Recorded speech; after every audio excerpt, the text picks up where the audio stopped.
¿Qué tal? Muy buenas tardes y muchísimas gracias por la invitación al Instituto Interamericano para la Democracia para por haber pensado en mí para dar un breve aporte al tema que nos convoca. Lo que yo tengo para decir, me tengo que retrotraer a casi 50 años de la vida argentina.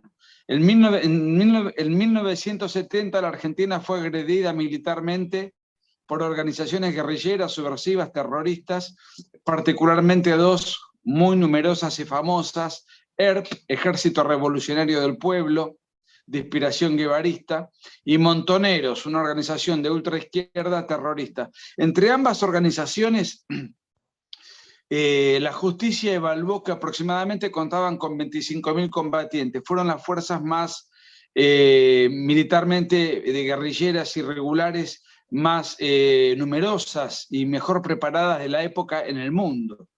Argentina vivió una verdadera guerra civil.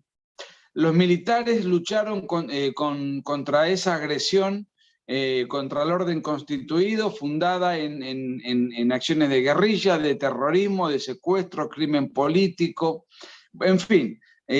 Todas las grandes instituciones del Estado, iglesia, clase política, clase dirigente, clase empresarial, organizaciones intermedias, padecieron y sufrieron el acoso.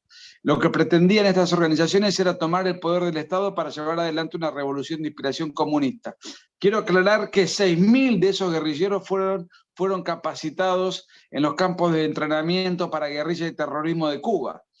O sea que Cuba no era ajena en absoluto a lo que estaba sucediendo en Argentina, era parte interesada y colaboró con la guerrilla en una medida muy considerable. Los militares lucharon durante prácticamente 10 años contra los guerrilleros y los terroristas. Había diferentes formas, peleas selváticas, peleas urbanas, en fin, fue una situación de una guerra irregular. ¿Qué características tiene una guerra irregular? Como su nombre lo indica, no tiene reglas.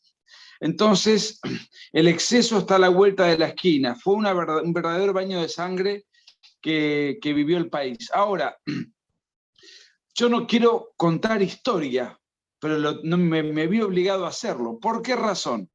Porque como la historia ha sido mal contada, tergiversada, manoseada por las organizaciones que dicen falsamente defender los derechos humanos, por los libros escritos por los guerrilleros, por los escribas de izquierda, por el progresismo en general y por un periodismo hipócrita y nada valiente, desde que Néstor Kirchner asumió el poder del Estado, en la Argentina había 7 jueces.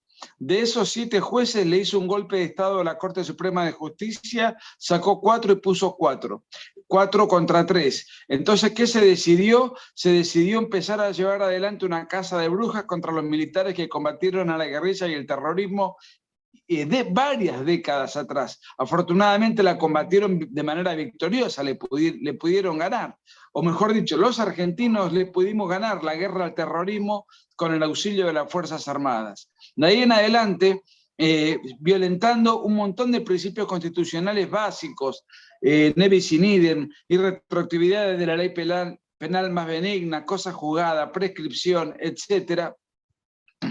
Se inventó el concepto de que en Argentina hubo crímenes de lesa humanidad de parte de los militares para con los guerrilleros y terroristas. Esto no es así, porque el delito de lesa humanidad, por definición, es el ataque sistemático a una población civil. Y lo que acá hubo fue un ataque sistemático contra población combatiente, que son aquellos que integraron los ejércitos irregulares. De hecho, la nómina de muertos en combate y desaparecidos que hubo es la misma nómina que las propias organizaciones guerrilleras y terroristas aceptan haber tenido como bajas padecidas. Miren, hubo 21.700 atentados terroristas durante 10 años, uno cada 4 horas, 6 por día. Y además, otra cosa que para los abogados que están en la sala y que los que nos están viendo van a poder comprender.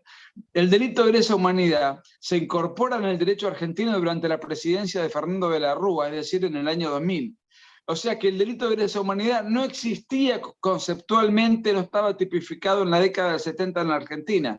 Me refiero a la incorporación que Argentina hace del Tratado de Roma, al que hoy hizo referencia el doctor Sánchez Berzaín. Sin embargo, están aplicando un delito que en verdad no fue tal como lo expliqué, pero lo están retrotrayendo desde la incorporación a la Argentina al año 2000 a la década del 70, cuando una ley solamente tiene aplicabilidad a partir de su entrada en vigencia de cara a los hechos que se suceden con posterioridad.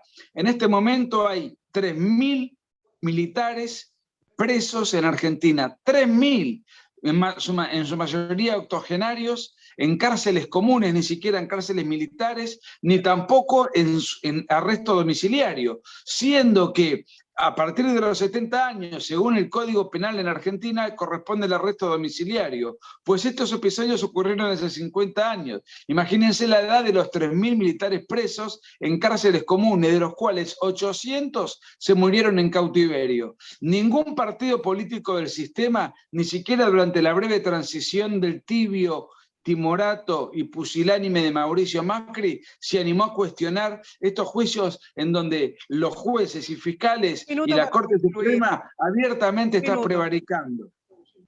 Está prevaricando. ¿Qué es prevaricar? Sentenciar injustamente a sabiendas. Eso es lo que quiero denunciar de la falta de Estado de Derecho en la Argentina para con esto. Y no hay un solo, y no hubo nunca un solo guerrillero condenado por la justicia desde que volvió la democracia en Argentina en 1983. Muchas gracias.